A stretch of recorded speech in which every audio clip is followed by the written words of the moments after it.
What's up, everybody? It's March, it's Michigan, and I'm outside over here at Blythefield Country Club. Very happy to get the season started. I don't think it's going to be here long. I think we have snow in the forecast for next week. But we live with that in Michigan, so we just enjoy the sun when it's out, and we enjoy these days in early spring whenever we can get them. So I wanted to talk to you about what we should focus on in the early spring.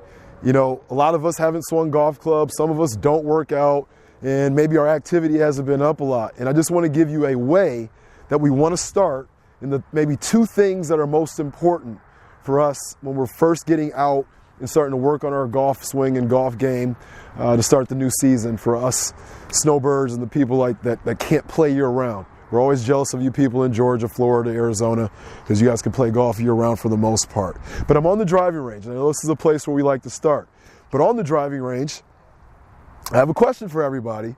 Which club should I practice the most with? Obviously, when we're loose and warmed up in mid-season, we go through the progression of our club, starting off with something small and working all the way up.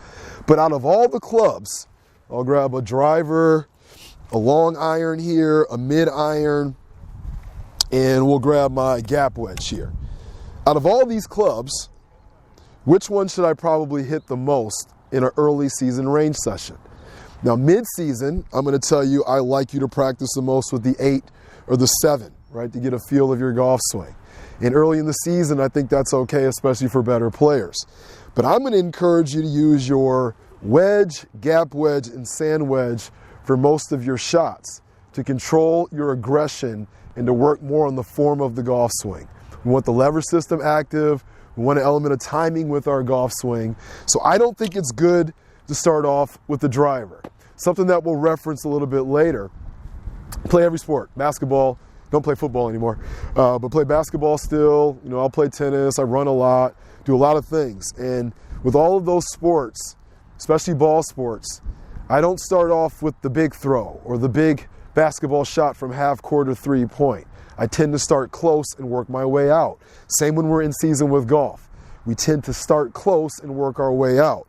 So with that being said, I'm going to grab my gap wedge and we're going to hit a couple, okay? Per always, I got my back camera and I got my camera in the front there. And, you know, I always recommend getting our body as loose as we can. Make sure you stretch and do all those things. And, you know, you may want to start on the range with more of kind of a half swing where you're following through and working on principles. And we're going to talk about that a little bit more with the second of two things I think we should do in season, okay?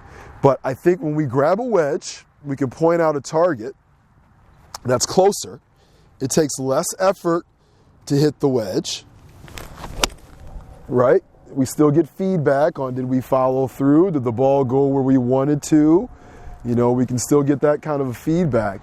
But I think we can hit more shots frequently over and over again with a higher lofted club rather than hitting our driver. Once again, even in mid-season, if I'm hitting drivers every swing, I'm using my whole body and I'm using muscles that haven't been active, or in season they have been active, it still puts strain on my body.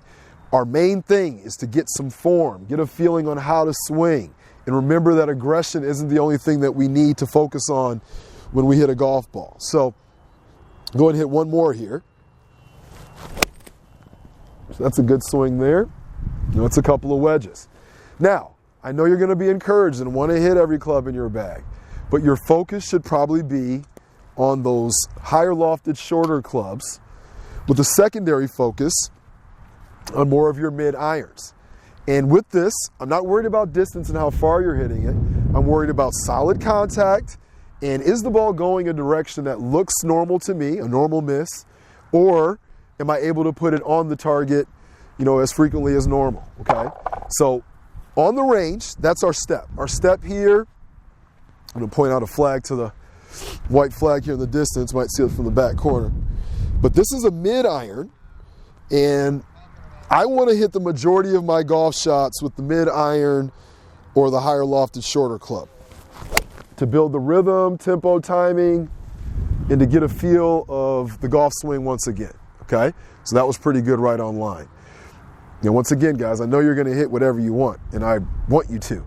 But that focus and what I want you to start getting feedback and information from is how are we doing with that mid iron, and also how are we doing with those shorter irons when we're on the full range taking full swings. One more spot to show you, and we're going to go there next.